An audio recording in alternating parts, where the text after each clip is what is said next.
నీ సిచ్యువేషన్ ఎలా ఉంది ఇప్పుడు? నువ్వు ప్రస్తుతానికి దేవుడి విల్లో ఉన్నావు, దేవుని చిత్తానుసారంగా ఉన్నావా? నీ చిత్తానుసారంగా ఉన్నావా? లేదా సాతాను కోరల్లో చిక్కుకుపోయి ఉన్నావా? ఎందుకంటే చాలా ఇంపార్టెంట్. నీ ఫ్యూచర్, నీ ఫ్యామిలీ ఫ్యూచర్ ఇప్పుడు నువ్వు ఉన్న పరిస్థితిని బట్టి నిన్ను ఎఫెక్ట్ చేస్తుంది.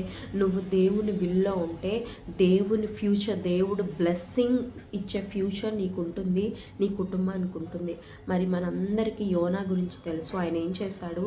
దేవుడు నినెవే పట్టణానికి సువార్త ప్రకటించమని పంపిస్తే ఆయన ఏం చేశాడు? ఓడ ఎక్కి దేవుడి నుంచి దూరంగా పారిపోయాడు. దేవుడి నుంచి ఎస్కేప్ అవ్వాలన్న ఆలోచన, దేవునికి కనపడకుండా ఉండాలన్న ఆలోచన. మరి లోకంలో దేవునికి కనపడకుండా మనం ఉండగలమా? ఆయన ఎస్కేప్ అవ్వగలమా? అసలు ఆయన కన్ను దృష్టి లేకుండా ఈ భూమిలో ఎక్కడైనా ఒక చిన్న ఏరియా అయినా ఉంటుందా? ఒక స్క్వేర్ మీటర్ అయినా ఉంటుందా? ఉండదు. ఎక్కడికి మనం వెళ్ళినా, ఎక్కడ నువ్వు దాక్కున్నా దేవుడు నిన్ను చూస్తాడు, నిన్ను పసిగడతాడు. మరి మనం యోనా గురించి చూస్తే దేవుని పని చేయకుండా వెళ్ళిపోతున్నప్పుడు దేవుడు అతన్ని పట్టుకున్నాడు. మరి మన దేవుని పని చేయకుండా, ఆయన అప్పగించిన పనులు మనం చేయకుండా వెళ్తూ ఉంటే హర్డిల్స్, అబ్స్టకిల్స్ అడుగడుగునా వస్తూనే ఉంటాయి. మరి యోనా ఏం చేశాడు? తర్షీష్ పట్టణానికి పారిపోవాలని ఓడ ఎక్కాడు. మరి ఎక్కిన కాసేపటికే ఏమైంది? చాలా తుఫాను, పెద్ద పెద్ద గాలి వచ్చి ఓడ మునిగిపోయే పరిస్థితి.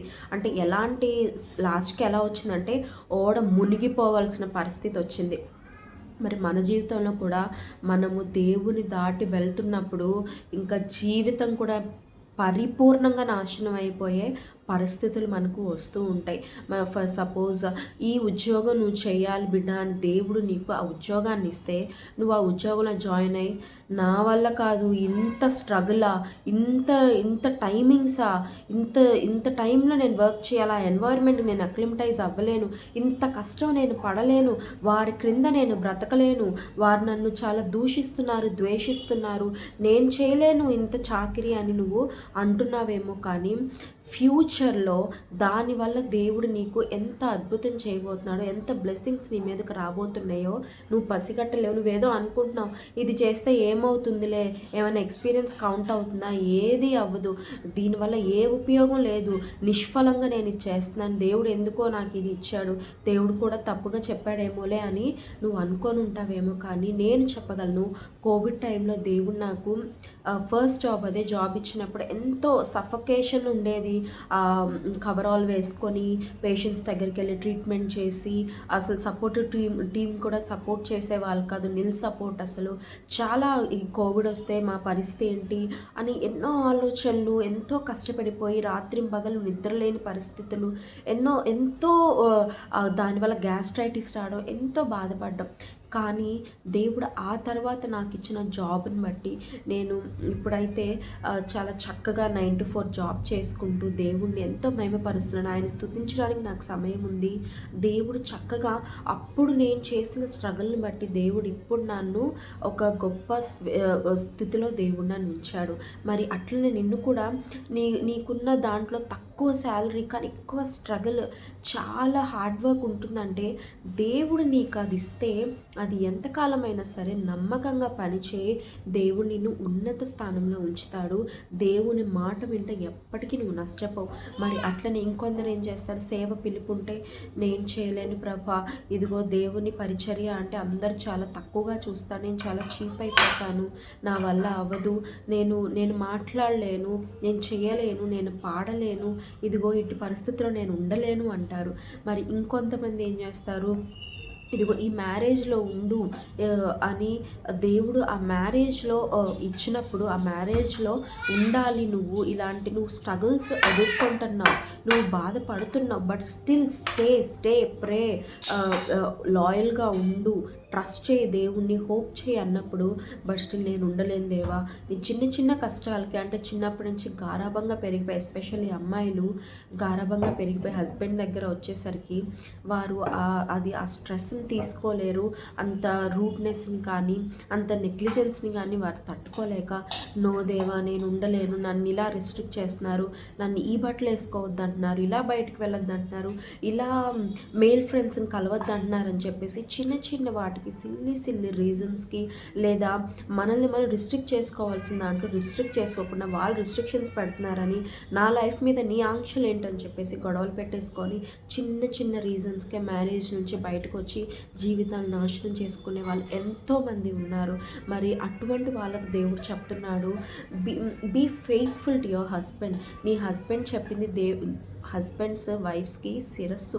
మరి అట్టి మ్యారేజ్ దేవుడు ఒకవేళ నీ తప్పు లేకపోయినా నీ భర్త నిన్ను అనవసరంగా నిన్ను అగౌరవపరుస్తున్నా, లేదా చిన్నవి ఉంటాయి, కాన్ఫ్లిక్ట్స్ ఉంటాయి, మరి వాటిని కూడా తట్టుకోలేక నేను వచ్చేస్తాను దేవా అని నువ్వంటే అది దేవుని చిత్తం కాదు.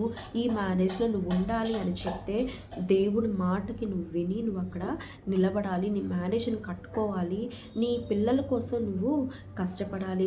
మరి అట్లా అని దేవుడు అబ్యూజివ్ మ్యారేజ్లో ఉండు, ఎంత కొట్టినా, నిన్ను ఎంత చీట్ చేసినా, నిన్ను ఎంత విసిగించినా, నిన్ను ఎంత నొప్పితో నిన్ను ప్రతిరోజు బాధేస్తున్నా నువ్వు అక్కడే ఉండని దేవుడు ఎప్పుడు చెప్పడు. అబ్యూజివ్ మ్యారేజెస్ని దేవుడు కూడా ఎంకరేజ్ చేయడు. ఏదేమైనా ఎలాంటి సిచ్యువేషన్స్ అయినా దేవుని దగ్గర గాడ్స్ విల్ తీసుకుంటే దేవుడు తప్పక ఆయన చిత్తం ఏంటో నీకు ఆయన బయలుపరుస్తాడు. మరి ఇంకొంతమంది ఏ రకమైన ఈ కుటుంబంలో నుంచి బయటికి రా, నీ కుటుంబానికి దూరంగా ఉండి నువ్వు ఉద్యోగం చేసుకో, ఈ పరిచర్య చేసుకో, లేదా ఈ కార్యం కొరకు నువ్వు బయటికి రా అంటే ఏమంటారు తెలుసా?